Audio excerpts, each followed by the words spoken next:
And Coach, the guys talked about how much extra emphasis was put on bouncing back from the game the other day. Just what was kind of the message going into this, and how do you think they responded? Yeah, I mean, it's as hard as a loss as it was. You don't want to turn it into two. Kind of got to put it behind you. Hopefully, we learned a good hard lesson, but we won't know that until we get in that situation again. But I never doubted that we would come out and play better. We got a pretty high character group, and these guys, they know how to play. They know how to do the right things. For moments there, you guys would get those big leads, or to start the game, where it just kind of seemed like you guys were sleepwalking a little bit. I don't know how you would describe it. Just what you see in those moments to where they need to wake up and they were able to respond at some point. Yeah, I mean, I think that's fair. I mean, we had to get our mojo back. I mean, that loss took some stuff out of us, which it should have.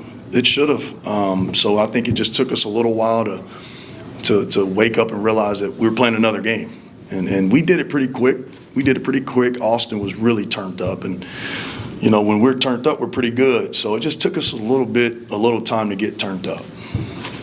Yeah, it seemed like he was on a mission tonight after having a tough ending to the Tulsa game. He's a really good player. He's a competitor. I'm sure he's probably thinking, I wouldn't say responsible, but he could have saved us, right? I mean, he could have. He was our last resort, and I'm sure that kind of burns him a little bit. But he's been good all year, and he was more like himself tonight. And what I mean by that is, when Matt is out, from a personality standpoint, guys try to be different people to fill in that void. Well, you still got to be yourself. And see, Austin is trying to be that rah-rah, get guys going instead of just getting himself going. And that's what we need Austin to do, is get himself going. We'll let somebody else do the other part, and that's what he did tonight. And when he does that, we're hard to beat, because he can go off for 25 any night. And I could have left him out there tonight. He probably could have got 40. Coach, I've asked you before, but this group is just a great dynamic group, right? Chance is a quiet night, but Austin goes off. Other nights, it's Chance going crazy. What is it about this team that gives you confidence going forward, that even with slow starts, someone can get hot and it spreads like wildfire in the group? I wouldn't say that I'm as confident maybe as you are right now. We've got to figure out this 2-point distribution. When we can get these layups figured out, then I'll be a lot more comfortable with the team. And I do think we're growing in that area because our guys realize that it's an issue. Right tonight we relied on the 3-ball to really get us going, and it did. But you can't do that. But we have guys that could score, right, in the right situations when the right people are out there together doing the right things. And I think that a lot of that is led by Austin, because he's the one guy that really, he can do it with anybody out there.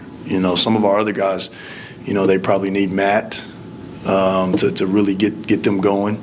But I thought NJ kind of got himself going tonight. He's capable. Obviously, Chance. Donnie didn't score tonight, but his defense was great.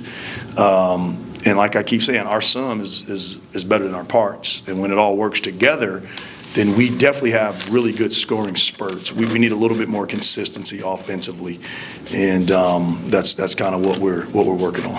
What happened there with Donnie? Well, I mean, he picked up 2 techs.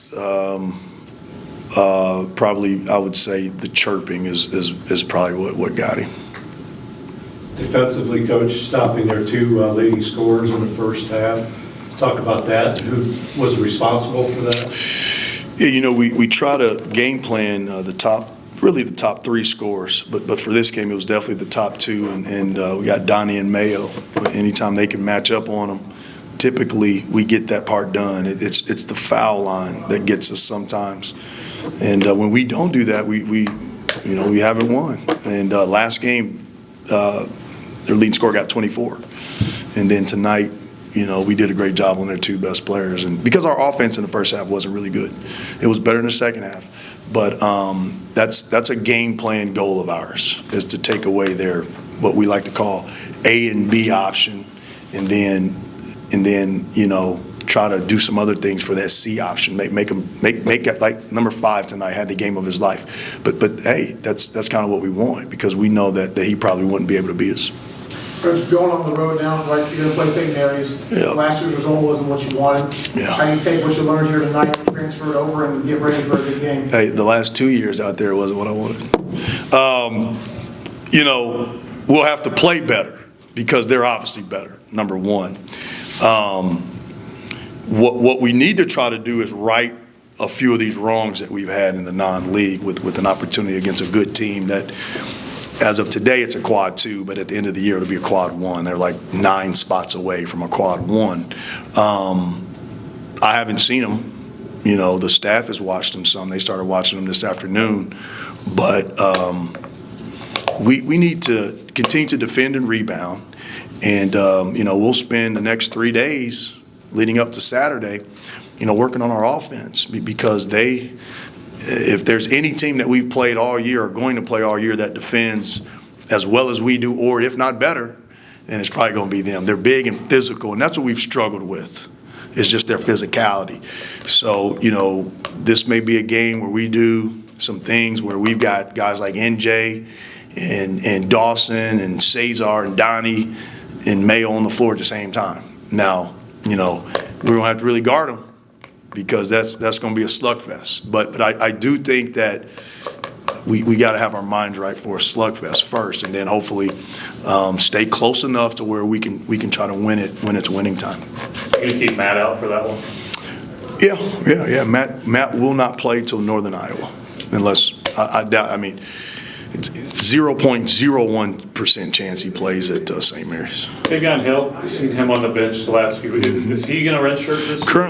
Currently, yeah. So that's probably the best for him. And getting Nick Kramer back, seeing him play tonight. Yeah, he's a little rusty. I think the first thing he checked in the game and forgot to get the shooter, but it was good to have him back. You know, he's got to get his legs, but just being out there is probably a good thing for him. And he'll add some shooting, he'll add some depth, he'll add some versatility. But we've kind of got to get him grooved into how we play. But I think he's going to be a good weapon in the Valley because he can make shots, and you got to be able to space the floor in the Valley.